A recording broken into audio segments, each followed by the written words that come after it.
Hey everyone, I'm Joshua Orro, the Mustang Prince, and welcome to Mustang Prince Orro Reports. You know, aside from Spider-Man being my all-time favorite superhero in Marvel, there's one other superhero that I found pretty interesting while I blogged Captain America Civil War last summer. And that hero is the Black Panther. Created by Stan Lee and Jack Kirby, first appearing in the Fantastic Four number 52 of July 1966 in the Silver Age of comic books, the Black Panther's real name is T'Challa, king and protector of the fictional African nation of Wakanda. Along with possessing enhanced abilities achieved through ancient Wakandan rituals of drinking the heart-shaped herb, T'Challa also relies on his proficiency in science, rigorous physical training, hand-to-hand combat skills, and access to wealth and advanced technology to combat his enemies.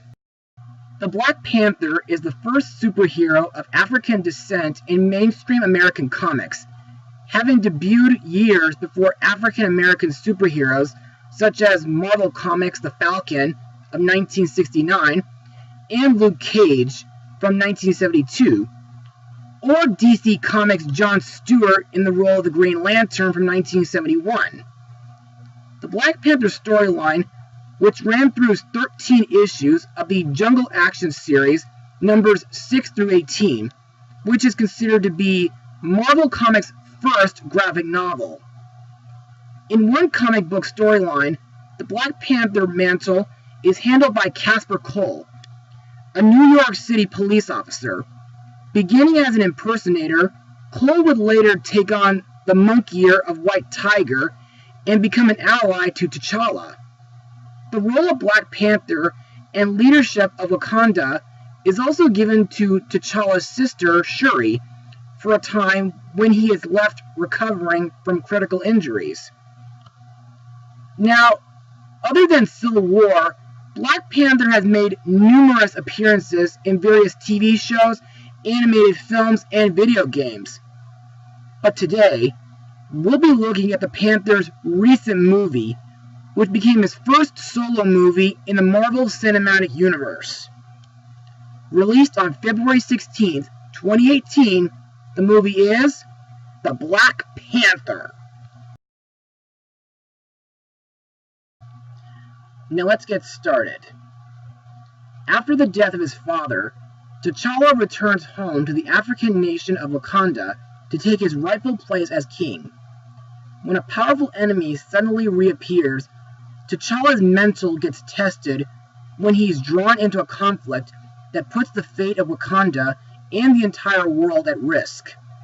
Faced with treachery and danger, the young king must rally his allies and release the full power of Black Panther to defeat his foes and secure the safety of his people. So, what did I think of this movie? Well, I thought this movie was a real blast. Yes, it's that great of a movie. But before I get ahead of myself, let's move on to Mustang notes. Wesley Snipes first mentioned his intention to star in a Black Panther film in 1992, with that project going through multiple iterations over the next decade, but never coming to fruition. A Black Panther film was announced as one of 10 films based on Marvel characters to be developed by Marvel Studios and distributed by Paramount Pictures in September 2005. With Mark Bailey hired to write a script in January 2011. Black Panther was officially announced in October 2014, with Bosman first appearing in the role in Captain America Civil War. Principal photography for the movie took place from January to April 2017 at EUE Screen Gem Studios in the Atlanta metropolitan area and Busan, South Korea. Now, what I liked in this movie, other than the action scenes, is the prologue scene which takes place in Oakland, California back in 1992, which makes me reflect on my early years as a boy, even though I didn't really grow up in Oakland, just Mission Viejo. I also like how Wakanda looks in this movie. It looks like a futuristic African city with tribal people. Also, several visuals in this movie makes me think of James Cameron's Avatar, and some parts of the story makes me think of The Lion King.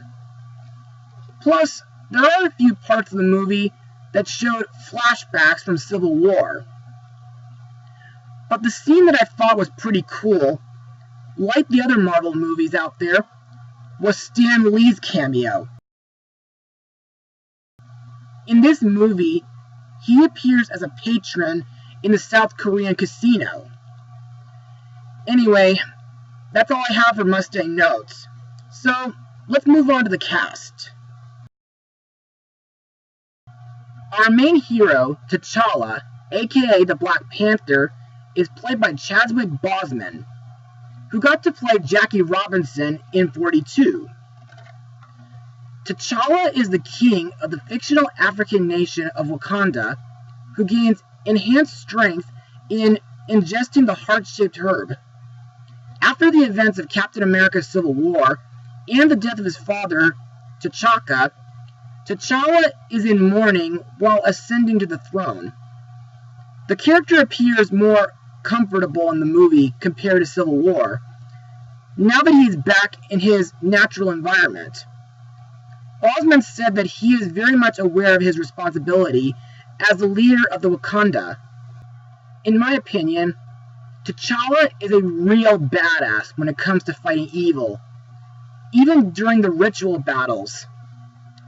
Also, in my eyes, the part where he goes into a coma reminds me of Superman after his battle with Doomsday. Next is our villain, Eric Killmonger Stevens, played by Michael B. Jordan, who got to be in Fantastic Four from 2015, and Creed. Killmonger is a U.S. Black Ops soldier who seeks to overthrow T'Challa. Jordan, who had been wanting to play a villain for a while, likened Killmonger and T'Challa's relationship to the X-Men characters Magneto and Professor X. He added that Killmonger is very strategic, thoughtful, and he's very patient, very well skilled, and trained to a T. Killmonger's bumpy, ritualistic tribal markings on his chest and torso resemble the scar tattoos of the Mercy and Surma tribes, and consisted of 90 individual sculpted silicone molds that took 2.5 hours to apply. His dreadlocks hairstyle was a modern take on the character's long hair in the comics. Next up is Nakia, T'Challa's former lover, played by Lupita Nyong'o, who got to be in the recent Star Wars movies and voiced Raksha in the Jungle Book movie from 2016. Now, Nakia is a war dog for Wakanda, placed in other countries to complete missions. Nyong'o called Nakia a departure from her comic book counterpart. She begins the film fighting for enslaved women in Nigeria. Nyong'o also learned to speak Hausa for certain scenes in the movie. She was also trained in judo, jiu-jitsu, and Filipino martial arts. Next we have Okoye, an extremely proud Wakandan and traditionalist from the border tribe, played by Denai Guerrera, I hope I'm pronouncing that right, who got to be in Tinkerbell and the Legend of the Never Beast, and the Walking Dead TV series. Okoye is the head of the Dora Milaje, an all-female species force of Wakanda. She serves as T'Challa's bodyguard.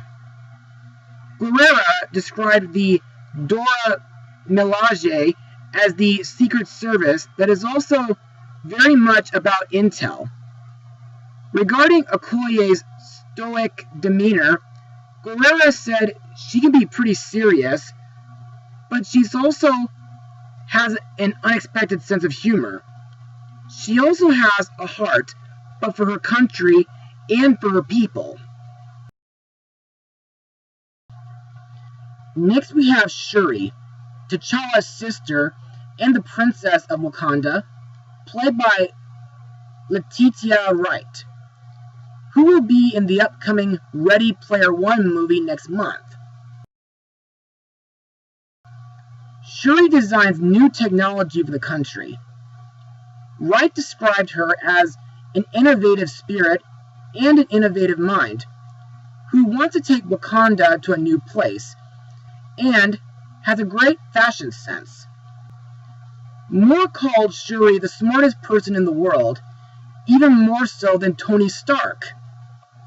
In my opinion, due to her intelligence, she makes me think of Princess Isabel from Elena of Avalor.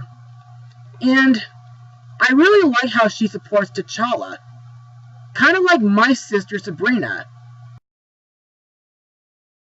Plus, her weapons really do pack a big punch to enemies. Next we come to Everett K. Ross, played by Martin Freeman, who got to be in The Hitchhiker's Guide to the Galaxy and the Hobbit trilogy. Everett is a member of the CIA and former liaison of its Joint Counterterrorism Task Force. Freeman said that Ross has an uneasy peace with T'Challa, and that he goes on a strange and enlightening journey to Wakanda. Unlike his comic book counterpart, Freeman and the filmmakers sought to turn this version of Ross into a more capable agent in terms of diplomacy and combat. Another character to talk about is M'Baku, played by Winston Duke. M'Baku is a powerful and ruthless warrior who is the leader of Wakanda's mountain tribe, the Jabari, who are in protests to T'Challa being the new king. Duke described the Jabari as people who strongly believe that to move forward, you have to be a strong adherence and respect for the past. So, they have a deep moral conscience. Now, aside from being ruthless, I like the part where M'Baku and his tribe help T'Challa and his tribe fight Killmonger nearing the end of the movie. Other members of the cast include Daniel Kaluuya, Angela Bassett, Forrest Whitaker, and of course, the legendary Andy Serkis. And now, let's move on to my final words. Overall, The Black Panther is a terrific movie to come from Marvel. It has a great cast of characters, fantastic visuals, an amazing story, and epic fight scenes. Plus, the music by Ludwig Göransson makes this movie worth watching, especially with Stan Lee's cameo. Also, this movie did help me in getting to know more about Black Panther, and after seeing this movie, I would like to consider him my second favorite Marvel hero. So, I give this movie a full 100%. Well, that's it for today, everyone. Be sure to join me again this coming Saturday for my next blog, because I have another birthday request to fulfill. Mustang Power.